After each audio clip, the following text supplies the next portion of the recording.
विजयनगर में गंगू नाम का व्यक्ति रहता था। उसके बारे में कहा जाता था कि वह बड़ा ही मनहूस है और जो सुबह सुबह उसकी शक्ल देख ले उसे खाना भी नसीब नहीं होता। धीरे धीरे यह बात पूरे विजयनगर में फैल गई और महाराज कृष्णदेव राय को भी इसके बारे में पता चला। उन्होंने सोचा कि उनके राज्य में इस तरह के मनहूस व्यक्ति का रहना उचित नहीं है, किंतु राजा बहुत न्यायप्रिय थे। उन्होंने सोचा कि पहले वो ये देखना कहते हैं कि इस बात में कितनी सच्चाई है। राजा ने अपने सेनापति को आदेश दिया कि गंगू को उनके सामने लाया जाए। सैनिकों ने गंगू को महाराज कृष्णदेव राय के समक्ष पेश किया। महाराज कृष्णदेव राय जिस कमरे में सोते थे उसी में गंगू के लिए भी विस्तार लगवाया और सुबह जब राजा सोकर उठे तो उन्होंने सबसे पहले गंगू का चेहरा देखा। कुछ देर बाद अचानक कार्य आ जाने के कारण राजा को राजमहल से बाहर जाना पड़ा और उस दिन वो इतने व्यस्त रहे कि उन्हें खाना भी नसीब नहीं हुआ।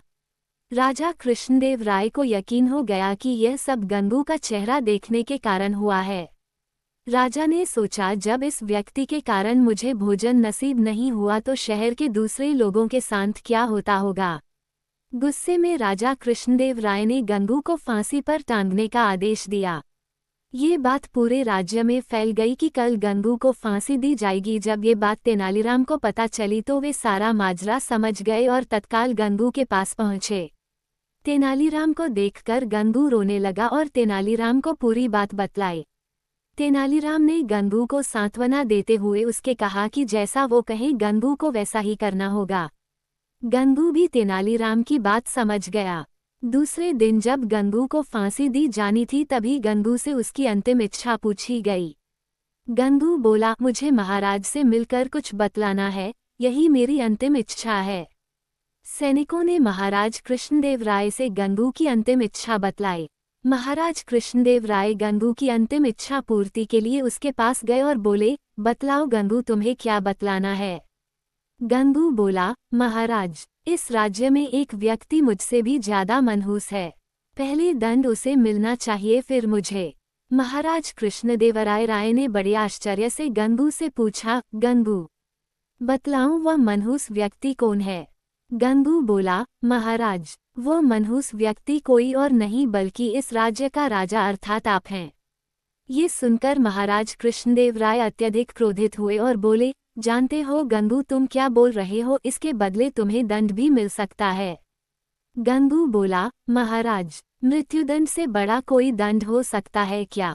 ये तो आप मुझे दे ही चुके हैं, कृपया आप मेरी विनती सुन लें, इसके बाद आप जो भी दंड देंगे वह मुझे सहर्ष स्वीकार होगा। ये सुनकर महाराज का क्रोध कुछ शांत हुआ और बोले, तुम्हें जो कहना है कहो।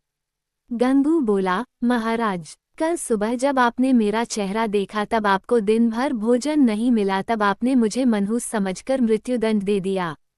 ठीक उसी समय कल सुबह मैंने भी आपका चेहरा देखा था और मुझे फांसी की सजा मिल गई, मतलब आप मुझसे भी ज्यादा मनहूस हुए।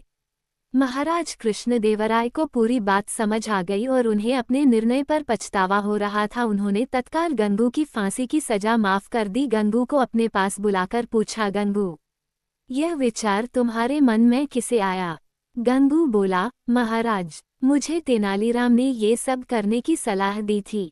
महाराज कृष्णदेव राय ने गंगू को बहुत सा धन देकर विदा किया और तेनालीराम को बुलाकर उसका धन्यवाद दिया कि उनके कारण एक निर्दोष की जान बच गई और महाराज के हाथ से एक बहुत बड़ा पाप होने से बच गया।